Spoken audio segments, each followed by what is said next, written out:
Hello everyone, कैसे हैं हम सभी दोस्तों। इसी वीडियो में मैं आपको कंप्लीट रोड मैप बताने वाली हूँ फुल स्टैक वेब डेवलपमेंट का। अगर आप बिल्कुल फ्रेशर हैं देन आपके माइंड में बहुत सारे क्वेश्चन होंगे, क्या क्या हमें सीखना चाहिए, क्या क्या हम स्किप कर सकते हैं। यहाँ पर डेवलपर सिर्फ एक टाइप का नहीं होता, 3 टाइप होती हैं इनकी। एक होता है फ्रंट एंड, एक होता है बैक एंड, एक होता है फुल स्टैक वेब डेवलपमेंट। यहाँ पर हम बात करेंगे पूरे का पूरा रोड मैप हम देखने वाले हैं। अगर आप फुल स्टैक वेब डेवलपमेंट सीखना चाहते हैं, अगर आप बहुत अच्छा सैलरी पैकेज चाहते हैं, बहुत अच्छी जॉब चाहते हैं, देन आप एक फुल स्टैक वेब डेवलपर बन सकते हैं। तो इसका रोड मैप मैंने एक कंप्लीट बनाया है, इसको आप डाउनलोड भी कर सकते हैं। इसी रोड मैप को आप यूज कर सकते हैं अगर आप किसी से कोर्स बाय करते हैं। तो यहाँ पर अगर आप सर्टिफिकेशन लेना चाहते हैं किसी पर्टिकुलर फील्ड में, देन आपको एज अ फ्रेशर नहीं पता होता हमने क्या क्या सीखना है, तो आप उनके साथ उनका सिलेबस मैच कर सकते हैं। क्या आपको ऐसी चीजें वो सिखाएंगे जो आपको एक्चुअल में चाहिए जॉब लेने के लिए, इस आप रोड मैप को मैच कर सकते हैं। तो ये है हमारा कंप्लीट रोड मैप, इसी को हम आज सीखने वाले हैं। इसको आज आप डाउनलोड कर सकते हैं, डिस्क्रिप्शन में आपको इसका लिंक मिल जाएगा, इसको आप सेव करके रख सकते हैं। सबसे पहले बात आती है फ्रंट एंड डेवलपमेंट की। अगर आप फुल स्टैक वेब डेवलपर बनना चाहते हैं, इवन आप फ्रंट एंड में भी जाना चाहते हैं, देन आप इसी रोड मैप को फॉलो कर सकते हैं। फ्रंट एंड के लिए अलग होगा, बैक एंड के लिए अलग होगा और फुल स्टैक के लिए अलग। मतलब ये पूरे का पूरा रोड मैप ऐसा है, किसी भी फील्ड में आप जाना चाहते हैं तो आपके लिए ये हेल्पफुल रहेगा। सबसे पहले आता है फ्रंट एंड। फ्रंट एंड को आप HTML, CSS, जावास्क्रिप्ट सीखते हैं इसमें, लेकिन इसको आप कभी भी स्किप नहीं कर सकते। ये हर एक वेब डेवलपर के लिए कंपलसरी होता है, यही इसका बेस है। अगर आप वेब डेवलपमेंट में आना चाहते हैं ना, तो ये इसका बेस होगा। फ्रंट एंड में हमने क्या क्या सीखना है, HTML में क्या क्या जरूरी है वो मैंने ऐड किया है, बाकी सब तो होगा ही, लेकिन जो कंपलसरी चीज है वो मैंने ऐड किया है। HTML में हमने सीखना होता है सिमेंटिक HTML क्या होता है, फॉर्म और टेबल्स के साथ कैसे काम करते हैं। उसके बाद आता है CSS में जो कुछ इंपॉर्टेंट टर्म्स है जिसको आपने सीखना होता है, जो जरूरी है हमारे लिए। उसके बाद जावास्क्रिप्ट, ये है जावास्क्रिप्ट, बाकी सब कुछ ऐड करना ही है, लेकिन इसमें जो मेन टॉपिक है जिसको हम स्किप नहीं करते, जो एक्चुअल में हमारी जॉब के लिए काम आती है, उसमें डॉम होता है, ES6 होता है, इवेंट हैंडलिंग, जहाँ पर फेच API के साथ काम करना आना चाहिए। तो ये सब आपने जावास्क्रिप्ट में सीखना है। उसके बाद फ्रेमवर्क, जब आप फ्रंट एंड की बात करते हैं तो यहाँ पर फ्रेमवर्क हमें सीखने पड़ेंगे। फ्रेमवर्क में आप यहाँ पर कौन कौन सा फ्रेमवर्क सीखेंगे, एक तो होगा रिएक्ट, तो मैं यहाँ पे रिएक्ट यूज करूंगी अगर आप फ्रंट एंड में जाना चाहते हैं। अगर आज इस टाइम की बात करें तो रिएक्ट बहुत ज्यादा पॉपुलर एक फ्रेमवर्क है, तो मैं यहाँ पे सीखूंगी रिएक्ट को। रिएक्ट के बीच आपने कंपोनेंट सीखने होते हैं, स्टेट मैनेजमेंट क्या होती है, हुक्स क्या होते हैं। याद रखिए ये सिर्फ और सिर्फ डिजाइनिंग के लिए है, मतलब फ्रंट एंड के लिए। उसके बाद यहाँ पर एक फ्रेमवर्क है व्यू, तो इसको आप सीखेंगे। जावास्क्रिप्ट का ये फ्रेमवर्क है। एक होता है एंगुलर, तो ये हो गया मेरे पास 3 फ्रेमवर्क। अब यहाँ पे तीनों में से एक नहीं सीखना। यहाँ पर अगर आप फ्रेमवर्क की बात करें ना, आपको बेसिक सबका आना चाहिए। तो इसका प्रूफ मैं दिखाऊंगी, जॉब रिक्वायरमेंट आप चेक कर सकते हैं। तो ये एक स्क्रीनशॉट आप देख सकते हैं, ये लेटेस्ट एक वैकेंसी है, फुल स्टैक वेब डेवलपमेंट की वैकेंसी है। इसमें इन्होंने रिक्वायरमेंट बताई हुई है, सिर्फ एक ही नहीं बहुत सारी वैकेंसीज आप खुद चेक कर सकते हैं। उन्होंने बताया हुआ है, उन्होंने एक फ्रेमवर्क ऐड नहीं किया कि आपको सिर्फ रिएक्ट आना चाहिए या व्यू आना चाहिए। यहाँ पर उन्होंने बताया हुआ कि आपको रिएक्ट आना चाहिए, एंगुलर आना चाहिए, मतलब आपको फ्रेमवर्क हर एक आना चाहिए। तो आपने इनको सीख लेना है फ्रेमवर्क। अगर आप फुल स्टैक वेब डेवलपमेंट की बात करते हैं ना, आप सिर्फ एक पर्टिकुलर चीज को नहीं सीखेंगे। फुल स्टैक इसी को बोलते हैं कि आपको हर एक चीज आनी चाहिए, इसीलिए हम यहाँ पर ऐड करेंगे 3 फ्रेमवर्क। बैकएंड उसके बाद आता है फ्रंट एंड डिजाइन करने के लिए ये काफी है, लेकिन ये काफी सीखने के लिए आपको बहुत ज्यादा टाइम लग जाता है। उसके बाद बारी आती है बैकएंड की, इसको थोड़ा ऐसे कर देते हैं। बैकएंड डेवलपमेंट में हमने क्या क्या सीखना होता है, फ्रंट एंड के बाद डायरेक्ट मूव हो जाएंगे आप बैकएंड के साथ। यहाँ पर लैंग्वेज एक चूज करनी होती है, सिर्फ एक लैंग्वेज आपने चूज करनी है बैकएंड में। फ्रंट एंड में आपको सब कुछ आना चाहिए, लेकिन बैकएंड में आपने एक प्रोग्रामिंग लैंग्वेज चूज करनी है। कौन कौन सी हो सकती है, अगर आप Node.js में जाना चाहते हैं, अगर जावास्क्रिप्ट सीखनी है तो Node.js सीख सकते हैं, पाइथन सीख सकते हैं, रूबी, जावा, PHP या फिर C#। तो यहाँ पर आपने एक programming language as a backend सीख लेनी है, कोई एक चूज करनी है। यहाँ पर कोई भी एक प्रोग्रामिंग लैंग्वेज चूज करेंगे ना, उसका एक खुद का फ्रेमवर्क होता है। आजकल अगर हम इंडस्ट्रीज की बात करें, सारे का सारा काम फ्रेमवर्क के ऊपर होता है। फ्रेमवर्क मैंने हर एक प्रोग्रामिंग लैंग्वेज का ऐड कर रखा है। अगर Node.js आप चूज करते हैं तो आपने या तो एक्सप्रेस सीखना है या फिर कोआ। तो ये इसके 2 फ्रेमवर्क है। बेसिकली हम एक्सप्रेस.js को ही प्रेफर करते हैं, इस टाइम ये ज्यादा यूज होता है। अगर आप पाइथन में जाते हैं तो 2 फ्रेमवर्क है इसके, जेंगो एंड फ्लास्क। दोनों में से एक फ्रेमवर्क आपने सीखना है। दोनों सीख लेंगे तो आप ज्यादा एक स्किल्स ऐड कर सकते हैं अपनी। तो ये बेसिक आप कंप्लीट सीख लो, दूसरा आप थोड़ा सा बेसिक इसको सीख सकते हैं ताकि आपको उसके अंदर भी काम करना आना चाहिए। उसके बाद बारी आती है रूबी। यहाँ पर इसका फ्रेमवर्क रेल्स है तो आप इसको सीख सकते हैं। अगर आप जावा में जाते हैं तो स्प्रिंग बूट को सीख सकते हैं, ये फ्रेमवर्क है इनके। उसके बाद बारी आती है पीएचपी की। पीएचपी में सबसे ज्यादा ये इस टाइम यूज होने वाला है वो लारावेल फ्रेमवर्क है।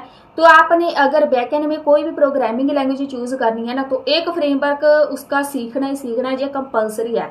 यहाँ पर बैकएंड की बात करें, आप बैकएंड के अलग से वैकेंसीज चेक कर सकते हैं, तो उन्होंने फ्रेमवर्क एक साथ में जरूर बोला होता है।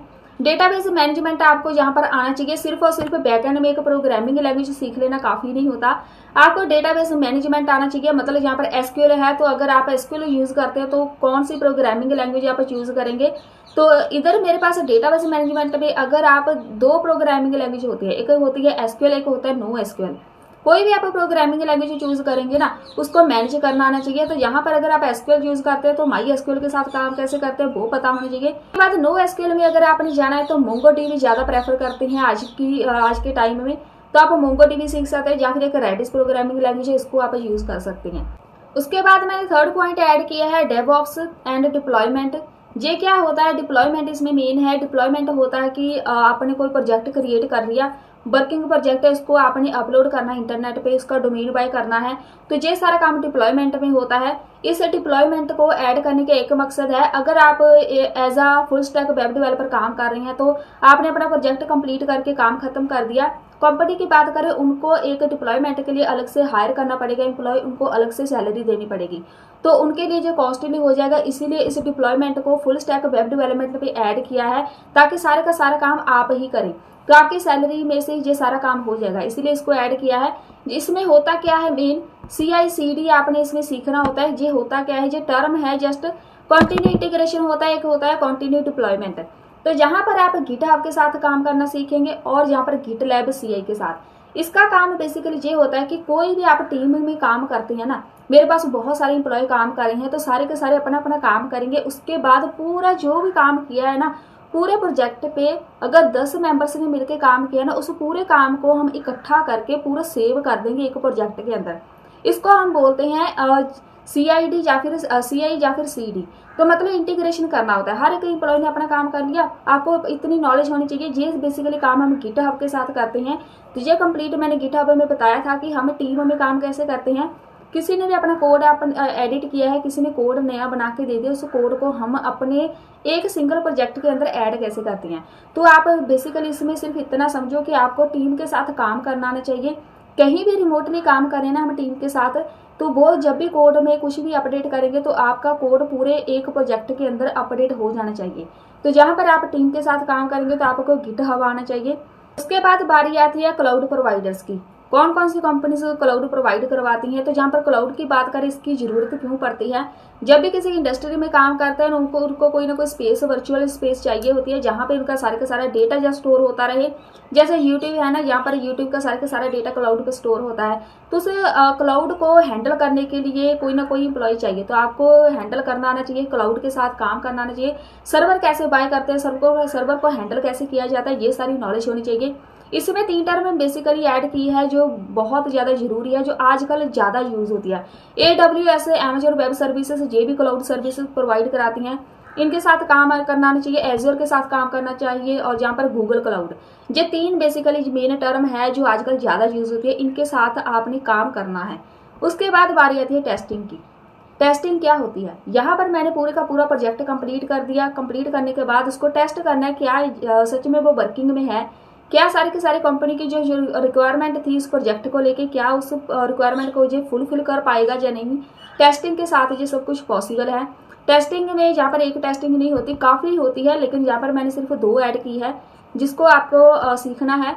यूनिट टेस्टिंग होती है और इंटीग्रेशन टेस्टिंग होती है। ये सब क्या होता है, ये जब एक बार आप इसमें एंटर कर देंगे आपको खुद पता चल जाएगा। उसके बाद बारी आती है टेस्टिंग सीखने के बाद सिक्योरिटी। यहाँ पर आपको सिक्योरिटी के साथ काम करना आना चाहिए। आपने प्रोजेक्ट क्रिएट कर दिया, यहाँ पर आपने कोई सिक्योरिटी नहीं लगाई, कुछ भी डेटा आएगा यहाँ पर कोई भी इस डेटा को यूज कर सकते हैं। यहाँ पर सिक्योरिटी पर्पस बहुत बड़ा इशू है। तो यहाँ पर सिक्योरिटी में होता क्या है, यहाँ पर आपने ऑथेंटिकेशन एंड ऑथराइजेशन यूज करनी है। किस एम्प्लॉय को कितना डेटा शो कराना है, यहाँ पर ऑथराइजेशन आपने ऐड करनी है। कोई भी यूजर लॉगिन करेगा या फिर रजिस्टर करेगा, उनको सिर्फ लिमिटेड डेटा शो कराना है, सारे का सारा डेटा शो नहीं कराना। सिक्योरिटी में एक और टॉपिक होता है इंक्रिप्शन का। कोई भी डेटा सीक्रेटली सेंड करना है तो उसको इंक्रिप्ट करना आना चाहिए ताकि दूसरा कोई भी हैकर इस डेटा को रीड ना कर पाए। ये सब आपको पता होना चाहिए। परफॉर्मेंस ऑप्टिमाइजेशन में आपने आ जाना है। परफॉर्मेंस ऑप्टिमाइजेशन क्या होता है? मैं जहाँ पे फ्री बैठी हूँ, मैं पेज को बार बार रिफ्रेश करती जा रही हूँ, कोई काम नहीं है फिर भी रिफ्रेश कर रही हूँ। इतनी सारी मैं रिक्वेस्ट भेज रही हूँ उनकी वेबसाइट पे, उस सारी रिक्वेस्ट को आपने हैंडल करना है। अगर आपका पेज बहुत ज्यादा लोड हो रहा है तो उसके लिए आपने इसको हैंडल करना है। फ्रंट एंड डिजाइन के लिए एक अलग से होती है परफॉर्मेंस ऑप्टिमाइजेशन, बैक एंड के लिए एक अलग से होती है। तो यहाँ पर फ्रंट एंड में कौन कौन सी होती है वो मैंने ऐड किया। लेजी लोडिंग होता है, कोड स्प्लिटिंग होता है, मिनिमाइजिंग HTTP रिक्वेस्ट होती है। मिनिमाइजिंग मतलब मैं जहाँ पर बार बार रिक्वेस्ट भेज रही हूँ, मुझे ये डाटा चाहिए, मुझे ये डेटा चाहिए, तो वहां पर इतनी सारी रिक्वेस्ट सिर्फ मेरी ही होगी। तो इस रिक्वेस्ट को हमने हैंडल कैसे करना है, तो इसका एक सीक्वेंस बनता जाएगा। मेरी रिक्वेस्ट पहले हैंडल होनी है, फिर दूसरे की हैंडल करेंगे। ये सारा काम आपको पता होना चाहिए। उसके बाद बारी आती है फाउंडेशन की। सिर्फ और सिर्फ फ्रंट एंड बैक एंड सीखना काफी नहीं होता, बहुत सारी टर्म ऐसी है जो आपको पता होनी चाहिए, आपको आनी चाहिए। उन्हीं में से एक फाउंडेशन है। फाउंडेशन का काम क्या होता है? यहाँ पर HTTP क्या होता है, HTTPS क्या होता है, ये आपको पता होना चाहिए। डोमेन नेम सर्वर क्या होता है, डोमेन के साथ काम कैसे करते हैं। ये बेसिकली काम होता है जब आप किसी वेबसाइट से डोमेन बाय करते हैं ना, वहां पे एक सर्टिफिकेट प्रोवाइड किया जाता है सिक्योरिटी का, उनके साथ काम करना आना चाहिए। अगर हम HTTP यूज करते हैं तब क्या होगा, HTTPS यूज करते हैं तब हमारी वेबसाइट के साथ क्या होगा, ये आपको पता होना चाहिए। बाद BCS, ये तो कंपलसरी है, ये मैंने कंप्लीट ट्यूटोरियल बनाया है, आप वहां से भी सीख सकते हैं। जो कंपलसरी है वो सारी की सारी कमांड मैंने वहां पे ऐड कर रखी है, तो वो भी आपको लिंक मिल जाएगा डिस्क्रिप्शन बॉक्स में। ये बहुत ही ज्यादा इंपॉर्टेंट टॉपिक है। आज की हम बात करें, अगर आज आप जॉब लेना चाहते हैं वेब डेवलपमेंट में, तो आपका BCS आना ही चाहिए। वर्जन कंट्रोल सिस्टम, ये बेसिकली हम काम करते हैं गिट एंड गिटहब के साथ। टीम में काम करना है आपने, तो कैसे काम किया जाता है वो आपको पता होना चाहिए। इसमें अगर आप गिट एंड गिटहब सीख लेंगे तो आपके लिए काफी है। जी आपको BCS सिस्टम आपको हर एक जॉब रिक्वायरमेंट में आपको देखने के लिए मिलेगा। कोई भी आप फुल स्टैक वेब डेवलपमेंट की जॉब सर्च करें, वहां पे उन्होंने लिखा होगा कि आपको गिट एंड गिटहब के साथ काम करना नहीं है, जहां उन्होंने लिखा होगा BCS सिस्टम के साथ आपको काम करना चाहिए। उसके बाद बारी आती है सॉफ्ट स्किल्स की। जो आपके अंदर स्किल्स होनी चाहिए, ये उन्होंने ऐड किया होते हैं। ये सारी की सारी स्किल्स आपके अंदर होनी चाहिए। प्रॉब्लम सॉल्विंग होनी चाहिए, आपको एल्गोरिदम की नॉलेज चाहिए। ऐसा नहीं कि बहुत डीपली आपने एल्गोरिदम सीखने हैं। कोई भी प्रॉब्लम आ जाए आप उसको कितनी जल्दी सॉल्व कर पाते हैं वो आपके अंदर इतनी कैपेबिलिटी होनी चाहिए। प्रोजेक्ट को मैनेज करना आना चाहिए। कोई भी एक प्रोजेक्ट है उसको हम कैसे मैनेज करते हैं। कोई हमें प्रोजेक्ट पहले से बना बनाया मिलता है, कोई नया प्रोजेक्ट बनाना होता है, वो हमारे लिए बहुत इजी काम होता है। लेकिन अगर कोई हमें बना बनाया प्रोजेक्ट हमारे हाथ में पकड़ा दे तो हम यहाँ पर उसमें कैसे काम करेंगे, कितनी जल्दी उस प्रोजेक्ट को समझ पाते हैं, उसमें चेंजेस करनी है कितनी जल्दी चेंजेस कर पाते हैं, ये आपको पता होना चाहिए। कम्युनिकेशन स्किल्स आपकी अच्छी होनी चाहिए यहाँ पर। उसके बाद टीम के साथ काम करना है। टीम में आप कैसे हैंडल करते हैं टीम को, टीम मेंबर के साथ बात कैसे करते हैं, क्या आप एक टीम के साथ काम करने के लायक है या नहीं। यहाँ पर रिसोर्सेज मैंने ऐड किए हैं, इन सबको आप सीख कहाँ से सकते हैं। अगर आपने कोई भी कोर्स बाय नहीं किया है तो आप एक कोर्स भी बाय कर सकते हैं, लोकली भी कहीं से कोर्स बाय कर सकते हैं, जहाँ ऑनलाइन भी ले सकते हैं, वो आपकी मर्जी है, अपनी खुद की पर्सनल चॉइस है। उसके बाद यहाँ पर आप सीख सकते हैं MDN, यहाँ पर वेब डॉक्स है एक ट्यूटोरियल जहाँ से आप सीख सकते हैं। ऑफिशियल फ्रेमवर्क डॉक्यूमेंटेशन होती है, हर एक फ्रेमवर्क का एक ऑफिशियल पेज होता है, वहाँ से सीख सकते हैं। यहाँ पर बुक्स है जो बेसिकली हम यूज करते हैं, जो मुझे सही लगती हैं, मतलब जो ज़्यादा यूज होती हैं उन्हीं को मैंने ऐड किया है। ये बुक्स है आप यहाँ से सीख सकते हैं। यहाँ पर कम्युनिटीज है कुछ, ये वाली कम्युनिटीज बहुत ज़्यादा हेल्पफुल है आपके लिए। स्टैक ओवरफ्लो को आप हमेशा यूज किया करो। अगर आपके पास कोई भी एरर आती है ना, एरर का सोल्यूशन लेने के लिए स्टैक ओवरफ्लो सबसे बेस्ट है। तो किसी भी एरर को यहाँ पर आप जाके पेस्ट कर दो, आपके टॉप पे यहाँ पर स्टैक ओवरफ्लो का ही ऑप्शन मिलेगा, यहाँ से आप सीख सकते हैं। गिटहब है, यहाँ पर आप गिटहब पे जाके बहुत सारी रिपोजिटरीज आपको मिल जाती हैं। यहाँ पर रेडिट है, इसको आप सीख सकते हैं। इसमें मैंने ऐड नहीं किया, आप यूट्यूब से भी सीख सकते हैं। तो यहाँ पर बहुत सारी आपके लिए ऑप्शंस है जहाँ से आप एक्चुअल में कुछ ना कुछ सीख सकते हैं। इस रोड मैप को फॉलो करने से पहले सबसे पहले जाके गूगल पे सर्च करो, या इंडीड पे, या फिर आप लिंक्डइन पे जाके सर्च करो full stack web development jobs. तो जहां पर आप किसी भी जॉब को ओपन करके देखो उनकी रिक्वायरमेंट क्या है, आपको ये सारी की सारी रिक्वायरमेंट उसमें मिलेगी। तो जहां पर ये कंपनीज की रिक्वायरमेंट है, अपनी तरफ से मैं कुछ भी नहीं बोल रही कि आपको क्या क्या सीखना है। ये सारी की सारी स्किल्स आप वहां पे जाके चेक कर सकते हैं। मैं भी जहाँ पे स्क्रीनशॉट ऐड कर दूंगी। इन स्किल्स को अगर आप सीखेंगे तो आप हर एक कंपनी की रिक्वायरमेंट को फुलफिल कर पाएंगे। ये था हमारा आज का छोटा सा टॉपिक। मिलते हैं फिर नई वीडियो नए टॉपिक के साथ।